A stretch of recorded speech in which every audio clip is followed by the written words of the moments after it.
Without further delay, I'd like to introduce our moderator, Travis Wofford. Travis has served the chapter as an advisory board member for several years and recently joined our chapter board. He's the chair of the Houston Corporate Department and vice chair for the Global M&A practice for Baker Botts. He also serves on the Houston Bar Foundation board. Thank you so much, Travis, for moderating and contributing to our discussion today. And thank you, speakers, and I'll turn it over to you. Thank you very much, Barbara, and thank you for your leadership in the chapter. I'm very honored to be with our panelists today. I'll go straight into introductions because I know we've got a lot to cover. So first we have Ms. Ann Sheehan. She currently serves on the board of L Brands as a board member of Cohn Roberts Holding Corp., serves as a senior advisor to PJT Camberview. She's also a member of the advisory boards of the Stanford University's Rock Center for Corporate Governance and the University of Delaware's Weinberg Center for Corporate Governance. Previously, she was the director of corporate governance for CalSTRS. You may have heard of that, where she was responsible for overseeing all corporate governance activities for the fund, including proxy voting, company engagements, and managing over $4 billion placed with activists and ESG managers. Before that, she served as Chief Deputy Director for Policy at the California Department of Finance, serving on both the CalSTRS and CalPERS boards, as well as serving as Executive Director for the Governor's Post-Employment Benefits Commission. But don't think it's all California. Ms. Sheehan served as Chair of the SEC's Investor Advisory Committee, Chair of the Council of Institutional Investors, and was a founding member of the Sustainability Accounting Standards Board, many of you know as SASB, and also served on the NASDAQ Listing Council. She was named one of the 100 most influential people on corporate governance by Directorship Magazine from 2009 to 2018. We are very lucky to have her here today. Also joining us is Professor Ramesh, Area Coordinator for Accounting, and Herbert S. Autry, Professor of Accounting at the Jones Graduate School of Business at Rice University. His current research focuses on diversity strategies in corporate governance and corporate recruiting, PCAOB inspection strategies, and SEC disclosure regulations. A very hot topic in ESG these days. The professor previously served on the business school faculties at Northwestern, Penn State, University of Rochester, and Michigan State, where he was director of the doctoral accounting program. He's been an academic fellow at the SEC's Office of the Chief Accountant and vice president at two leading economic consulting firms. He's also past president of the Financial Accounting and Reporting section of the American Accounting Association and currently serves as a member of the board of directors of DeMorph. Thank you very much to our panelists. I'm very excited to get into discussion. There's so much to cover. So let's get to it. So we've all been looking at these issues for decades now, but the 2021 proxy season may be a bellwether moment in sustainability-based voting driving corporate change. From the Exxon Mobil engine #1 proxy vote to a spate of sustainability proposals achieving significant victory margins at multiple companies, this proxy season has been described by many as a tipping point for what's to come. So, Professor, I'll start with you. How did we get here in terms of these ESG proposals? Like, what does the academic research show, and have there been any noticeable trends? Yeah, thank you, Travis, and thank you, Barbara, and thank you, Anne, for participating in this. I'm delighted to be able to share the academic insights with all of you. I have been teaching a course on corporate governance to executive MBAs for many years, and we have always tried to bring in academic thinking into board of director education. And I want to follow up on Travis's question. What I want to start with is to ask a fundamental question: are ESG disclosures reliable? You know, one of the things that people have asked is, are we getting these reliable disclosures?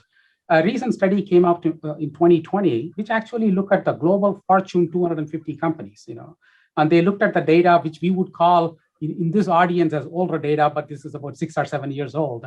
And what they find that's sort of interesting, and especially if you are a board member, you may want to listen to this.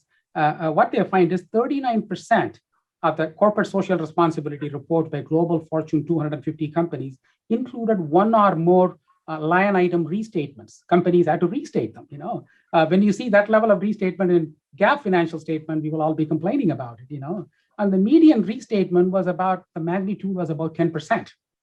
And what the authors did that was interesting was looking at those restatements and try to put them in two buckets. Are the restatements due to change in metrics, or the restatement due to some errors?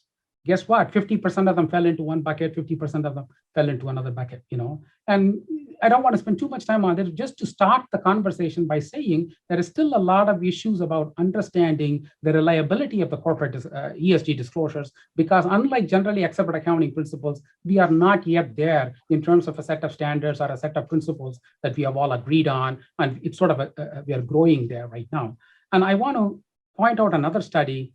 This is also very important for board of directors. Again, this came out in 2020 by Christensen et al., published in the Accounting Review. What they find that's sort of very, very interesting is now we have multiple ESG rating organizations. We have MSCI, we have Thomson Reuters, we have Sustainalytics. And what these guys did was they went and said, we are going to look at the last 16 years or 14 years of data and look at under what circumstances these rating agencies differ. Or they give the same ratings, or do they give different ratings? Travis, what that study finds that's very interesting is the more ESG disclosures companies provide, there are more disagreements among rating agencies. But if you give more disclosure, that actually leads to more differences. And what they did was they wanted to study more. Is the disclosure in environment causing it? Is the disclosure in social responsibility causing it? Is the disclosure in governance causing it? And they sort of start with a very interesting premise. They said, look, if there is less disagreement is expected if there is shared understanding on what constitutes good performance. If everybody understands what is good performance in environment, what is good performance in social responsibility, what is good performance in corporate governance, there is not going to be a lot of disagreements. And their conjecture was E and S is where there is not a lot of agreement, a lot of shared understanding. And consistent with their intuition, they find as companies provide more and more disclosures in E and S, there is more and more difference of opinion among the rating agencies.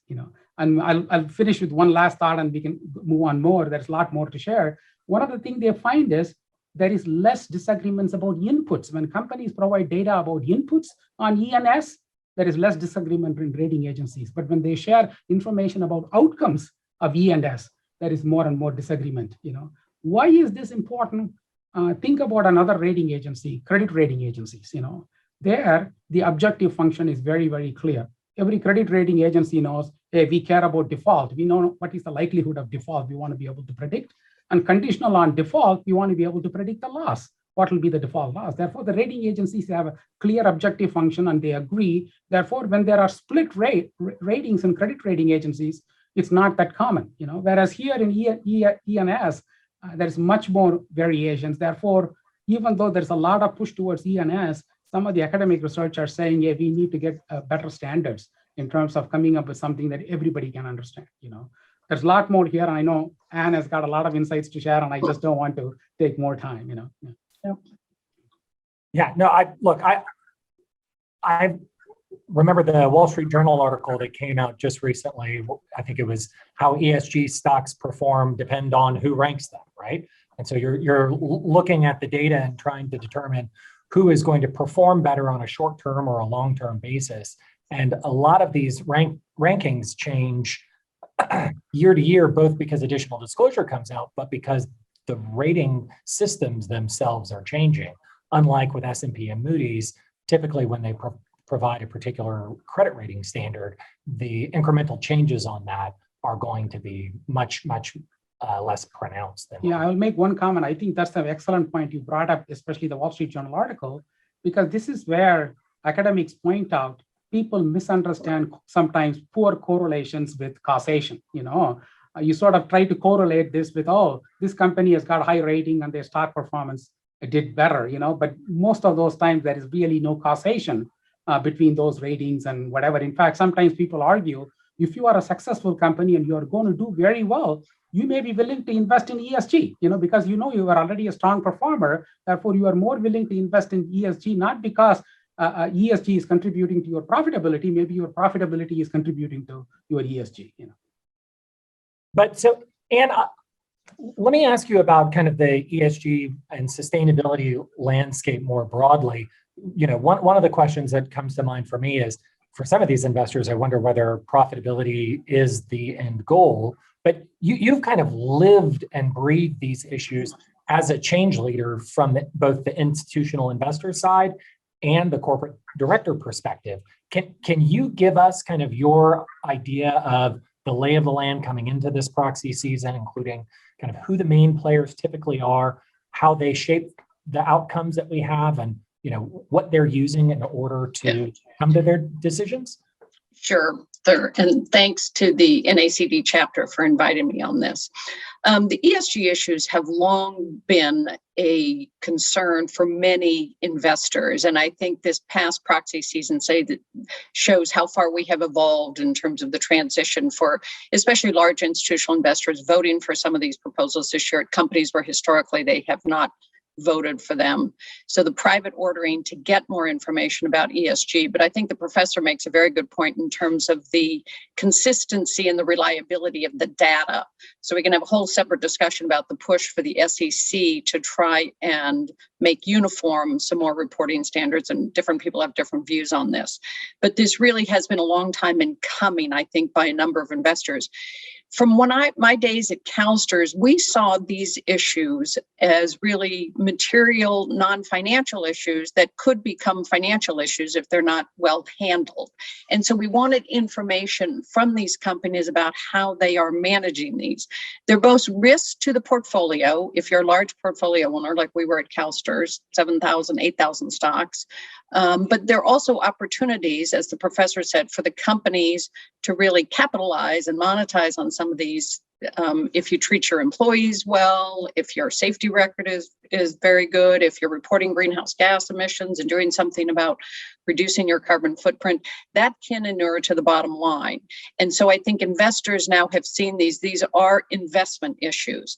Sometimes people think, is this a political issue? No, we always saw it through the lens of their investment issues that can affect the operation and the outcomes and the performance of the company if they are not handled well. And investors are asking for more information about this. So I think this year you really saw, especially the large three institutional investors, State Street, BlackRock, and Vanguard, voting for more, establishing policies, asking companies to report to, say, SASB or TCFD, in an effort, to what the professor said, to more standardized reporting, so that if you're comparing two companies, you have the same information based on the same model and what the reporting is for those two. Because of the various rating agencies that he talked about, investors are concerned. One company can have completely, they can get an A rating from one rating agency and an F from another. So what is the value of that information? The other important aspect that I think a lot and folks on the participating in the call should understand is products are being created by ETFs or mutual funds or other investment houses using these ratings. And I think one of the things the SEC is now looking at in their investment management division is what is the disclosure and what is the process for creating those ESG products? Because you may have all these rating agencies, but then the BlackRock or you name the fund may decide they want to create their own standard for how to do that. So I think the push towards some sort of standardization of reporting, the time has come, and that's where some of the big ones are pushing for SASB, as I say, or TCFD in terms of that. But the ESG is across the board, whether it's diversity, which I know we'll talk about, human capital management, social issues, labor issues, supply chain issues, environmental issues, water usage. I think you've seen a big uptick. And I think this evolution of the voting practices by the big funds and by other investors really has been a long time in coming. And we've sort of reached, as the professor said, a tipping point. This year really was a sea change as we saw the voting trends harvest themselves in this proxy season. And just focusing on that, do you think there's a reason that it happened this year as opposed to last year or something like that? I mean, it's hard to say because I think there are so many conditions that went into it. I think you saw many of the big three, certainly over the past couple of years, have been more progressive in their policies. They have been more transparent in their voting, communicating with the companies about what they are looking for. So I think this year, it really all came to a head. But it's hard to point to say one thing that did this. I certainly think, whether we like it or not, the political environment certainly contributed to through Black Lives Matters and some of the other issues in the push for diversity or human capital management information. COVID, I think, forced companies to really look at, okay, their workforce, how did they work remote? Do they have the skills and the benefits that they need as we all went to remote work very quickly? So I think it was a combination of factors. And certainly the push in terms of getting back into the Paris Climate Agreement and the bigger macro political climate, I think, also could have played in. But if you read the tea leaves a couple of years ago, State Street, BlackRock, and others were saying, this is where we want companies to go. We want you to report this information. We expect you to put this out. So I think this year just was a culmination in their voting to put their vote where their policies were reflective. Right. So I completely agree with you. I think that it was something that was a when, not if, for a lot of these actions. And then it came this year in large part. I know a lot of boards right now are doing internal reviews of themselves like they would in the annual review process, but in particular coming out of last year's pandemic effects and saying, well, what could we have done differently? What are we going to do differently in the future? And these investors are saying, we need to have the information that you have in the board so that we can help make our investment decisions based on what you have done, what are you going to be doing on things other than just what shows up in the cash flow statement. So I think, as I said, these issues can show up somewhere in the cash flow statement if they aren't handled well. And so I think the investors are going back up the pipeline as to what are the inputs into the operating metrics of the company. In that regard. So I think you're exactly right. And the investors through the engagements are asking for this information. Companies should be hearing if they are meeting with their large investors, which we encourage folks to do in the off season, really listen to what is the information that they want and to try and figure out how to, whether you apply to SASB, whether you do your own sustainability report, but what are those metrics, ESG metrics that are material to the operation of your company? I'm on a retail board. It's different in those metrics than an oil and gas board, than an industrial company. So each board and company needs to be self-reflective about what are those key metrics that are material to the operation and the strategy of that company in that industry. So let's talk about that in the environmental space, climate change. So there's been this very noticeable continued pattern this proxy season where stockholders have proposed environmental disclosures proposal. This year, it seems like they've had a lot more success than they have in the past. And in some cases, they make the proposal, and like with Exxon and the Scope 3 emissions disclosure, they just conceded in advance. What do you think these proposals are typically focused on? How are investors using that in formulating their investment decisions? Well, I think it depends on the proposal. Certainly on the environmental side, it certainly is greenhouse gas emissions and their carbon footprint and really just general environmental. I know when I was at STRS, we did a lot on methane emissions, greenhouse gas emissions, water usage, waste. So I think it is, what are you doing to manage those, there again, risks and those concerns that if they aren't managed well, that they can hurt the performance of the company. And on the greenhouse gases, what are you doing to try, you're making promises about getting to carbon neutral or reducing your footprint. So we want the metrics for how you are getting there and how you are managing that journey that the company has said they are on. And so the investors want the information that if one company is not disclosing as much, is that a risk? Do they need to engage more? Or if you're an active manager, do you need to reduce your exposure to that particular company because you're concerned that they're not handling it well? And conversely, if a company is and you feel they're on a good path, do you want to increase your exposure to that company? Now, as large passive investors, which we were at CalSTRS, we own the market. So our only choice was to engage with everyone. Doing the Wall Street walk and selling was not an option for us. And many large investors, I think we've seen the growth in index investing, you own the entire market.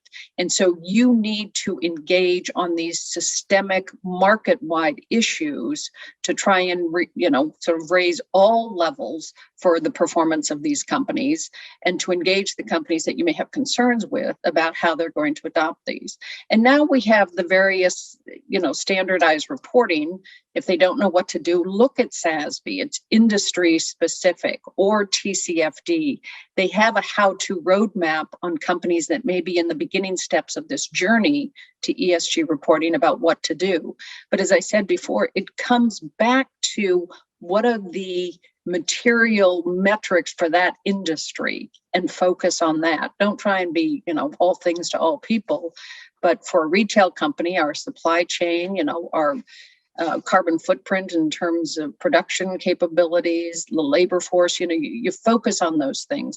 And that's what the investors are looking for in terms of more insight into the operational metrics of how companies are handling these matters. Do you think that, I know there's a lot of focus from TCFD and SASB on the metrics themselves. What do you think from the narrative perspective when you're trying to explain, well, these are the things that we're doing, or these are the things that we're hoping to do in the future? Do you think that gets much play with the investors, or is it more? Well, I think one of the concerns is that having specific metrics that you report to, that's the data, that's the facts. That's what the professor was talking about in terms of give us the specific details, because I think sometimes the narrative, while it can be helpful, it can also lead to so-called greenwashing in terms of what you are reporting. And I think for some investors, they are concerned about this. The narrative may be good, but then when you go back to look at what they're specifically doing, what they're reporting, what the progress is against those, the facts don't stand up to the narrative. So I think the narrative needs to really reflect what is actually going on in the operational metrics and what's happening in those areas. Because I think the shareholders, you're going to lose your shareholders more. They're going to be more concerned if the narrative doesn't match. And even if you're on as I say, the journey, everybody has to sort of, the Chinese say a journey of 1,000 miles begins with the first step. You got to take the first step to sort of acknowledge, okay, we need to report this. These are the things. We're not as far along. We're looking at reporting to SASB, or we're looking at reporting to this standard, but be honest about the narrative and where you are in that process. As the lawyer, I'll just add, there have been in the last month lawsuits on this specifically from investors and from consumers. A lot of people don't remember in the early 90s, the FTC adopted the Green Guide, and those false advertising and greenwashing became serious claims at that time. We're starting to see that creep back into the plaintiff's bar again. Well, and to the professor's point, the liability issues raised by these, the lawyers, individuals like yourself who are advising boards, you have to be honest about what is there. And if you don't have it, don't put something in that could make you liable. And so, but try and move forward. The lawyers are always going to try and minimize the liability, and I get that. But somewhere between not putting anything in and greenwashing, I think there is a level where the companies can report their progress on these issues. So, Professor, let me ask you, speaking on diversity metrics and the like, this is the first proxy season following the death of George Floyd. So D&I issues continue to be a primary focus by investors. What can we learn from the data in the board and at the workforce level from these issues, and what can be or maybe should be disclosed? Thank you, Travis. I will just share a few slides with you to provide some descriptive evidence on diversity in U.S. corporate boards. I hope you can see my slides. This is largely descriptive evidence. There is no hypothesis testing, whatever, but just to provide you some descriptive evidence on what's happening. This is based on some joint work I'm doing with two of my co-authors, Rafael Copat from University of Texas, Dallas, and Daniel Dallapara, who is joining faculty at the UNC Chapel Hill. We sort of are focusing largely on US companies. As long as we can get the SEC, CIK data, we put together all the companies. It's more than 3,000 companies per year in our sample. Therefore, it's more than Russell 3000. First, let me sort of start with some gender diversity data. Therefore, if you go back to 2014 and look through 2021, the blue line talks about the gender diversity in the corporate boardroom, and sort of the orange line talks about the gender diversity at the executive suite, the C-suite. Therefore, the C-suite is still lagging behind. But as you can see, starting around 2017, there is sort of somewhat of a sharper increase in the board opportunities for women. And you sort of ask, why is this happening? What contributed to this? And there was an interesting study published in 2020 that focused on the role played by the big three asset managers.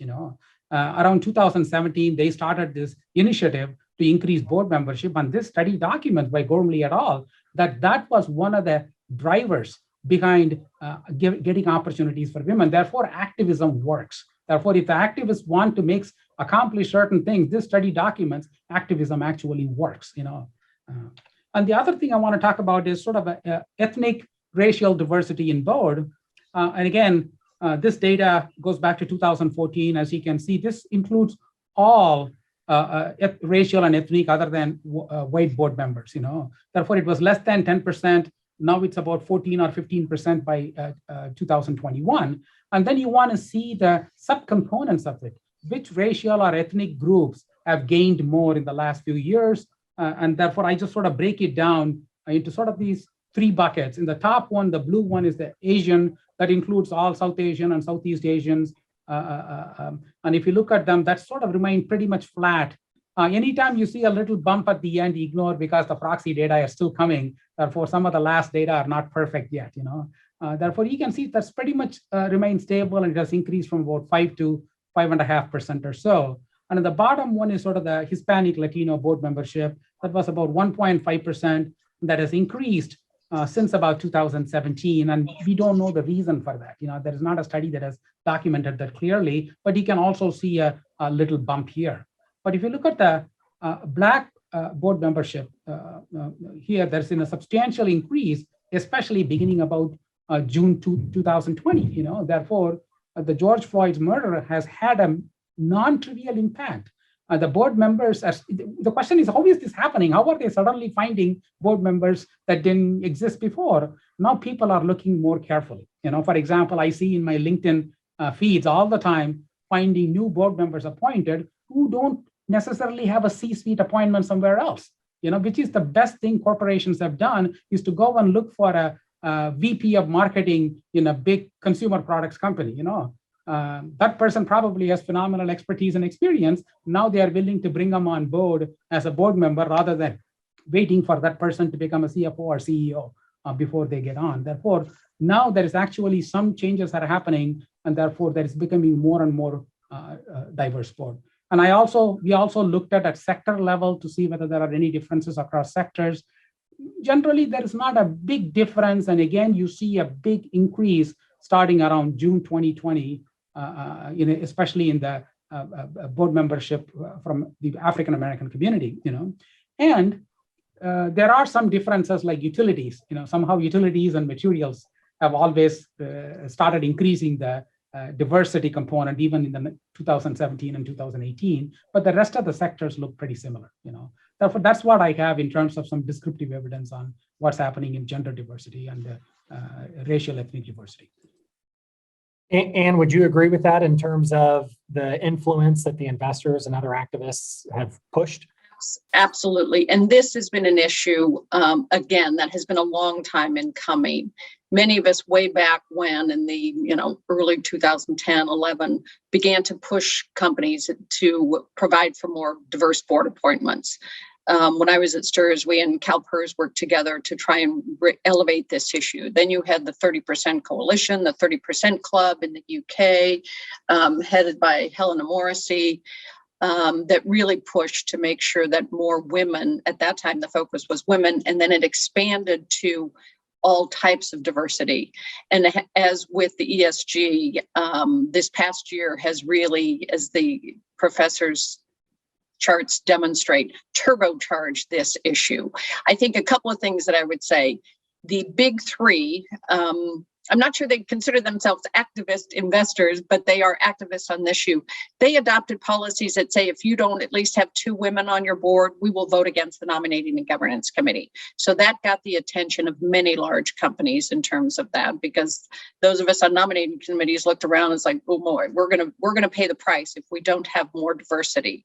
And so then also there were in California, we had adopted a statute about California-based companies have to have so many women. And then a couple of years ago, we adopted another statute that not just women and gender diversity, but ethnic and racial diversity on the boards. So it's been a combination of factors, again, sign of the, sort of this alignment of forces that really turbocharged this issue. If you look at the new Spencer Stewart study that just came out this morning, they said of the 456 new appointments to S&P 500 companies, 72% were, people of color or gender diverse. So that really demonstrates exactly the charts that the professor was saying. This has come up. As we've looked at L brands to separate Victoria's Secret from Bath and Body Works, our Victoria's Secret board will have 6 women and 1 male on that. And we have an African-American, Latinx. I mean, it really demonstrates the cross-section of our customers, because the studies have shown that diversity actually provides for better business outcomes. And especially in a company like ours, where women are the primary purchasers of the product, it's very helpful to have that insight inside the boardroom, and also the insight into the various communities that we're marketing to. If we're going into South or Central America, understanding Latinx, the Asian communities, as the professor said, I mean, though they are business imperatives for that, and it really does lead to better outcomes and better discussions inside the boardroom. But this year, I think, has been, again, sort of a sea change and a milestone in people moving to diversity on the board. But I would go beyond that in terms of, from the shareholders' perspective, it isn't just diversity at the board level now. There are discussions with shareholders of diversity inside the organization.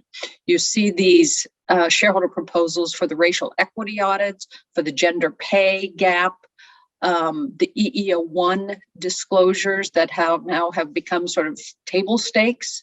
When BlackRock published their EEO1, that said to me that, okay, they're going to expect this of the companies that they were engaging with.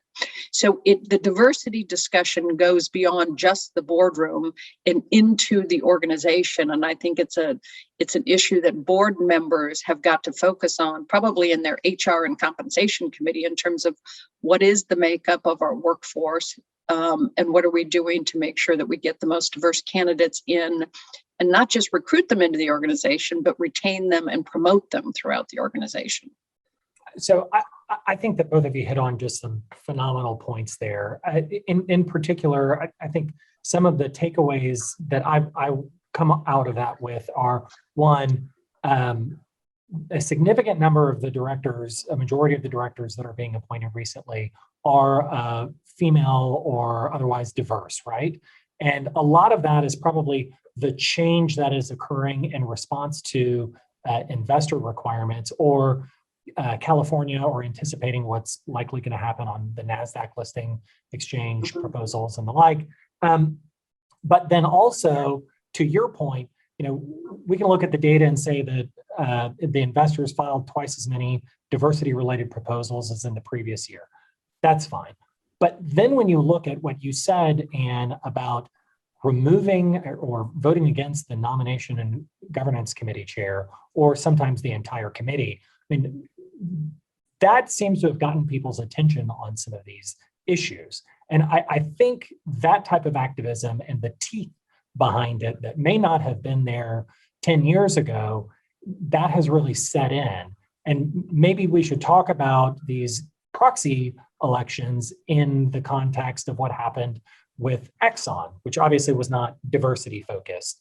But when investors do want more than just disclosure or other sustainability focused efforts, we kind of got the answer when engine number one with a $50 million, much less than 1% stake, a $30 million proxy fight, was able to get 3 directors on the board of a $250 billion market cap company.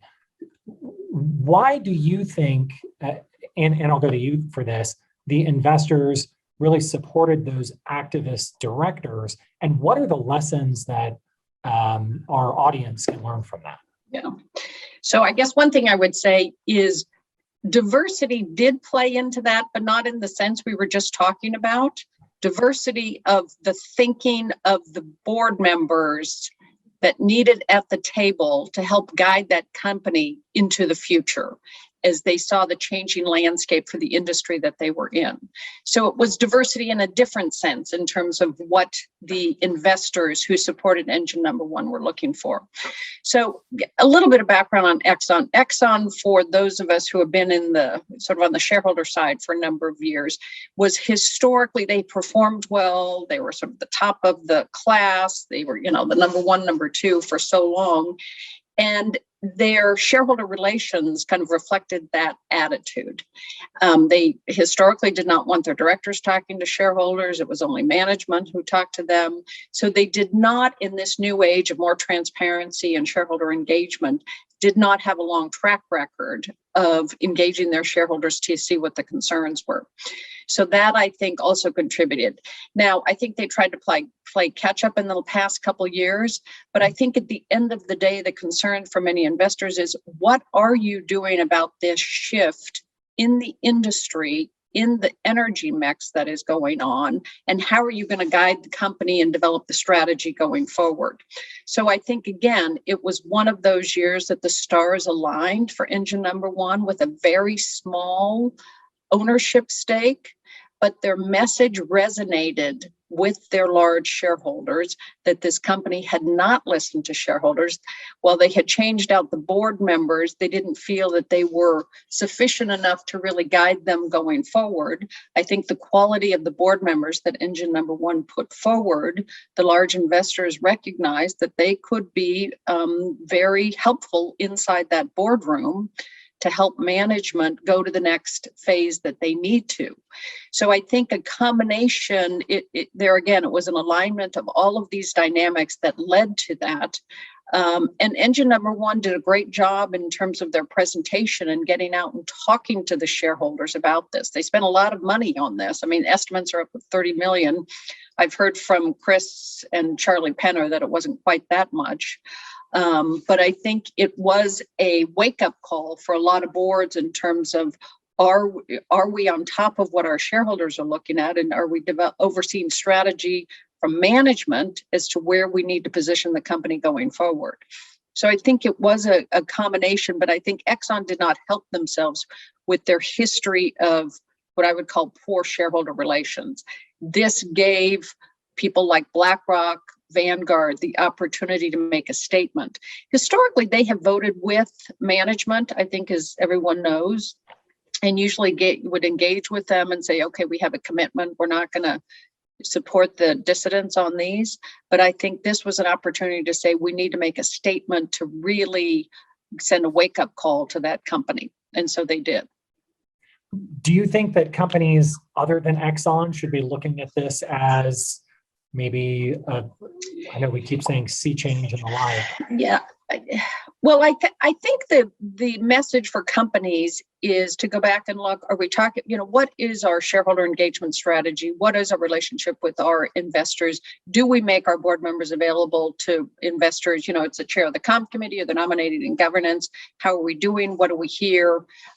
Making sure that is done, and that the strategy is aligned with where the performance of the company, because the company had not been performing well over the past couple of years. It's come back some because of the price of oil, but I think the message is to stay in touch with your shareholders and really get the pulse of that. The shareholders are much more activist these days, as the professor said. Those big three are willing to vote for this. Historically, they have not.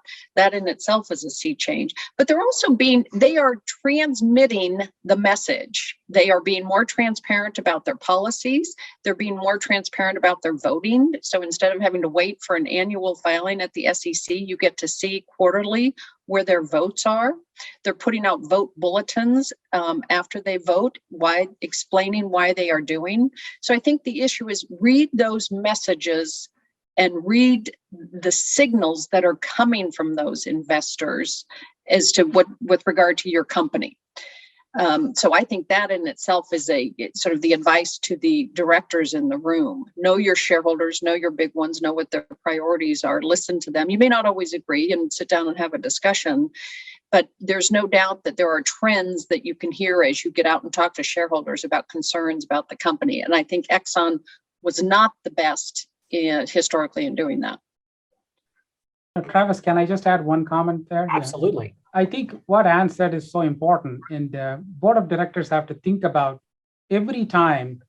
Normally, the case may not be as salient as this engine number one case. There are sometimes things happening behind the scenes, and board of directors may not even think about it. A recent study that came out in 2021 has a very interesting finding. It just looks at all mutual fund voting behavior. It looks at a mutual fund and say, look, I voted for yes, but the shareholder wanted no. Or I voted for no and the shareholders in general chose yes. What does that mutual fund do after they lose in the battle? Do they keep quiet? Guess what? This study finds typically the mutual funds leave that company. Not all the mutual fund leave, but when they lose the battle, they just move on to another company they feel like is better aligned. And of course, this company will get another investor, who may be better aligned with them. Therefore, these institutional investors take this very seriously. Therefore, every time. And this study was the first study to actually show even if there is no stock price movement at the time of the voting results are announced, the mutual funds still swap their portfolio. They feel like, hey, this company is not aligned with my interests, therefore I'm going to go to a different company. To that point, where you have investors that are shifting between different companies, that may affect cost of capital for a company, right? Whether or not they're able to get investment from a particular investor. And then there are others where they're mandated to invest broadly across the market, and so they don't really have a choice.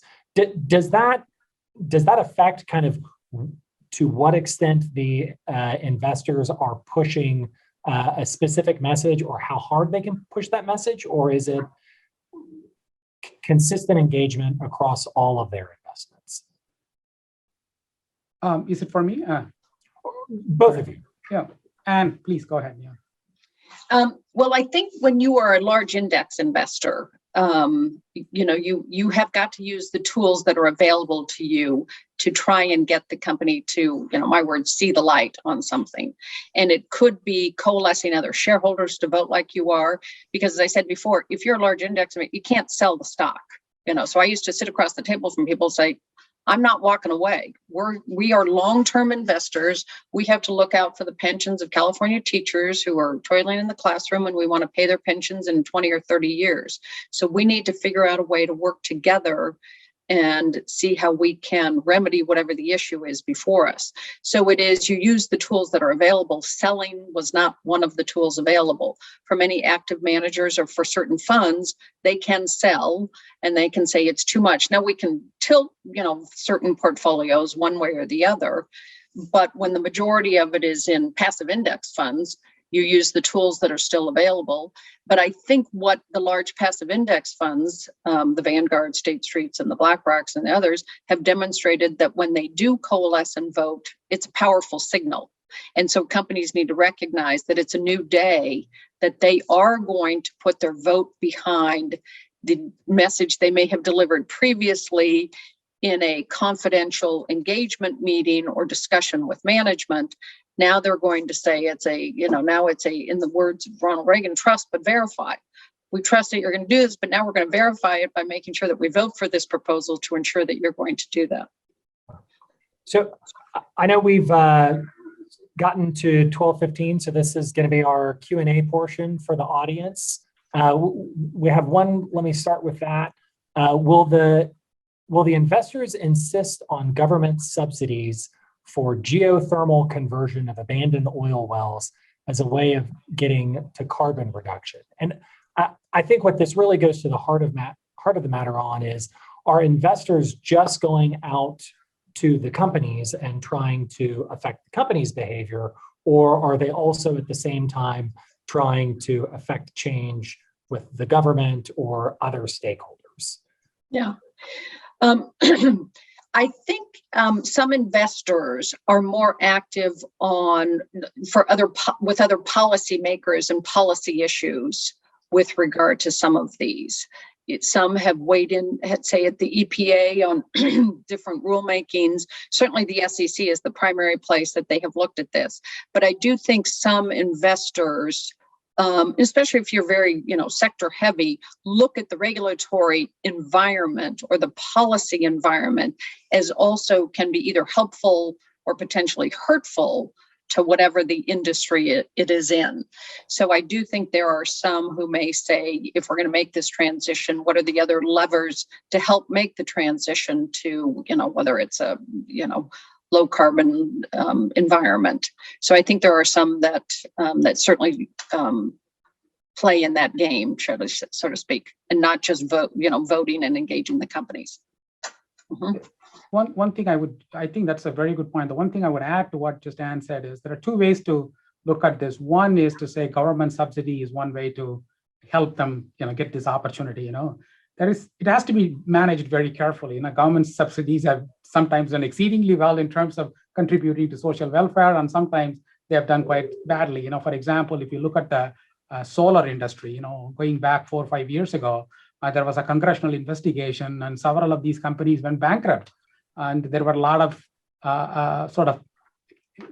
self-dealing type things happened. Therefore, some of these companies got billions of dollars of low interest loans and nothing came out of it. Therefore, if it's a government subsidy, it has to be managed very carefully to make sure that we as citizens are getting the right value for it. The other thing would be is the companies have to be really, really thinking about innovation here. Therefore, I talked to one of the entrepreneurs I know, and he's actually focused on geothermal, and he's thinking of new innovations. How can I come up with new materials? How can I come up with this heat-resistant material that can deal with these problems? And if he can solve that, it's not only going to help the geothermal industry, but it's also going to help somewhere else. Therefore, innovation has to be a big driver here. Companies have to ask ourselves, how can we be innovative here?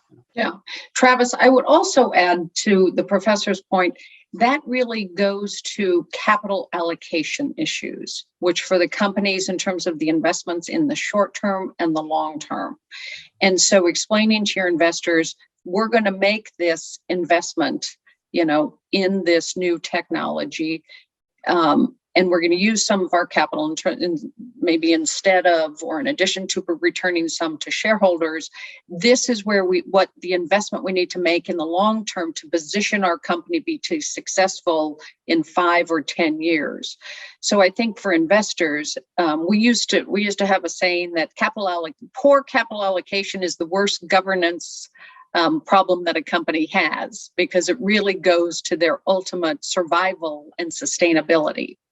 So I think the companies need to, in their engagement with the shareholders, explain the capital allocation decisions and why they are being made and why they are investing in R&D or innovation to position the company better. So they may not have the best returns now, or it may, take a hit, but this is the strategy as to why we're making this decision and where we feel it will get. So as we've been advising people or boards on these issues, one of the questions that we've gotten pretty regularly has been, okay, but what am I supposed to do now? And a lot of these companies are starting, I don't want to say from zero, because they have compliance programs, they have risk management programs, the ERM and the like. But they say, I see that other people in my industry, Chevron, Exxon, others, have been hit with these climate change disclosure requests, diversity and inclusion requests, and the like. We don't have a plan yet. I mean, we're thinking about the issues, but we don't have a formal plan yet. How do we get from where we are to where the investors want us to be? And in my mind, typically it's, well, the proposals are structured as disclosure requests, not because the investors don't want to tell you how or what you could be doing, but more because the proxy rules prohibit them from micromanagement. So they can't make proposals that say, do this, do that, do this, do that. So in the first instance, it's let's provide this disclosure so that the investors have the information for engagement. But in terms of the communications that the investors are having with the companies, some of them haven't started those discussions yet. Lots of public companies, these are billion-dollar enterprises, and they just have never had the sustainability discussion because the big three and the like are more focused on the 50 billion or 100 billion or whatever company. How do you start that process and the director engagement and management engagement with the investors? So a couple of things I would say is, one, I think the board needs to have a discussion to acknowledge that this is the trend. We need to do something in this. You know, what information do we have that could fall into this, and what are we doing? The other thing that I would recommend is get out and talk to your large investors. Acknowledge you're on the very early stages of this journey. You know, you don't have the resources that Microsoft or a multi-billion-dollar cap company has, but we would like to begin this process and hear from investors what it is they are looking for. And you're going to get a spectrum, but if you sort of take the median of what they're saying, you're going to get a message there in terms of the important things that they feel to your industry. Back to my point about the industry specific items that they need to report to. You can look to SASB in terms of industry specific as an example of the types of metrics that they have coalesced around. And remember, SASB worked with companies and investors to come up with their metrics. So it was a very robust process and a very inclusive process, but they're just one area where a company could look to see, and it's on it's on their website. You don't have to pay any money to look at their materiality map. If you're a retail company, what's important? If you're an oil and gas company, but it is to begin the journey and begin to educate yourself on what investors are looking for, on what is material to your industry, and take the first step. You may not be able to do a full-blown sustainability report, but you could do a letter in your proxy on ESG and what progress that you are beginning to make on this. So you have to start somewhere. And it really is, what is material to your company? What is in the industry? What are your shareholders looking at that you should report on? And begin to have that discussion. Human capital is a perfect example. Everybody has workers, what can you disclose about the makeup of your workforce, the diversity? The guidance that the SEC came out with, I think sets the table for some information that would be good to disclose. The diversity of your workforce, like we talked about before, the diversity of your board. There are certain things that cut across all industries that you can easily start that journey with reporting that information. I think we've got a handful of additional questions. Some of them cover slightly similar areas. Let me try and boil some of these down to the essence. We talked about kind of capital allocation. There's a question of, while sustainability, ESG is important, is there a possibility that the focus on this by investors goes a little bit too far and might divert the company away from its core business or what's actually going to drive long-term stockholder value? Well, I would argue that these issues are material to that core purpose in driving that long-term stockholder value if done correctly. If your supply chain, you make sure that your suppliers are not using slave labor or child labor so that you can make product that people are going to buy and it's not going to hurt your performance. So if you are doing this correctly, these are material risks that if you're not handling as part of your operation, can hurt the long term. I think sometimes there can be a discussion that ESG is sort of, extra political, small p, and that it's kind of the social good and it's, over here and it's not core. I think community activities and some of those other philanthropic efforts for companies is very important. But what we're talking about here are material issues to the operation of the company. And that's where the focus needs to be kept as you talk about these things. And Professor, I guess that goes back to what you were saying about the different rating standards and what they're putting into the mix of that and whether that leads to actual I also want to add one more thing to that. That's a very good question, and Anne gave an excellent answer. I also want to add something on top of that is, if you think about it, let's say I play drums at my home, and I make a lot of noise. And if my neighbor says, give me $5 every time you play drums for 30 minutes, that makes me whole because you're making too much noise. And if I hand over $5, then we are equal, we are all clean, there is no problem. I think the problem with some of the ESG stuff is companies are not fully internalizing all the costs, of polluting or whatever it is.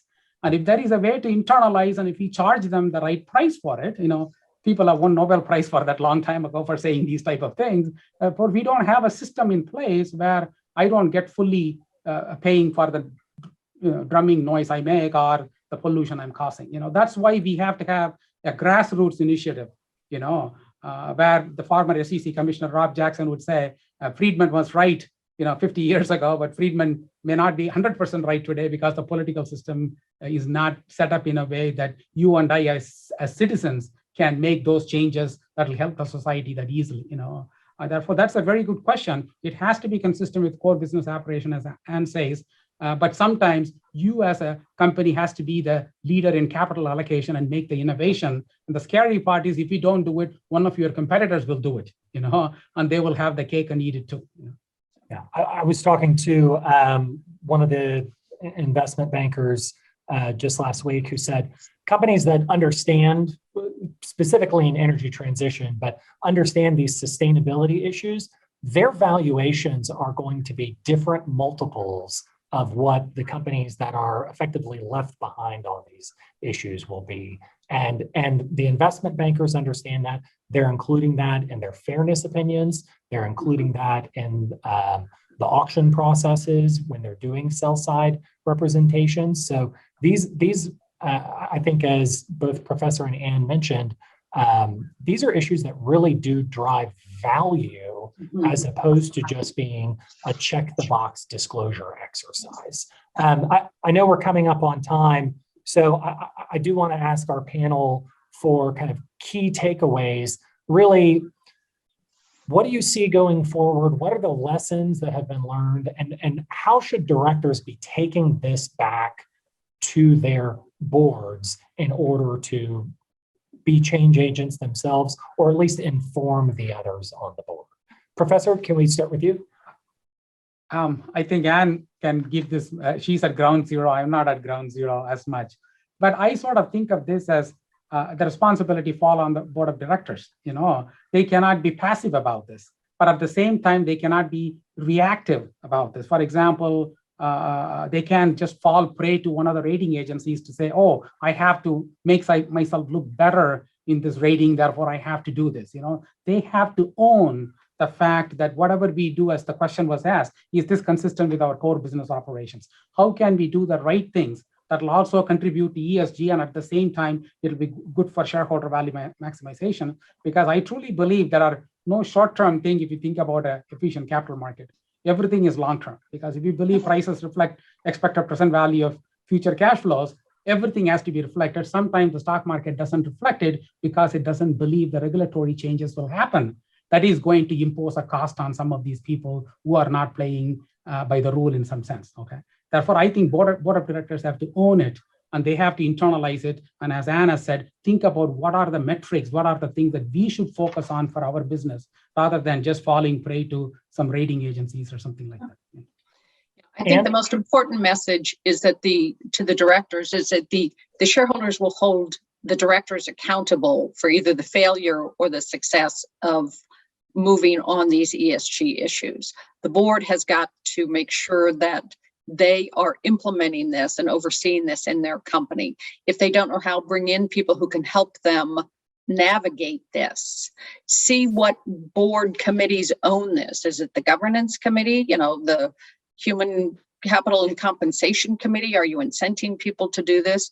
But who owns it at the board level? What's the regular reporting on these issues? How are we going about it? What are we hearing from our shareholders? Make sure the topic is on the agenda at the board meetings, and understand who in the boardroom is driving this discussion and holding management accountable. Because at the end of the day, the shareholders are going to hold the directors accountable if there's a failure in this area.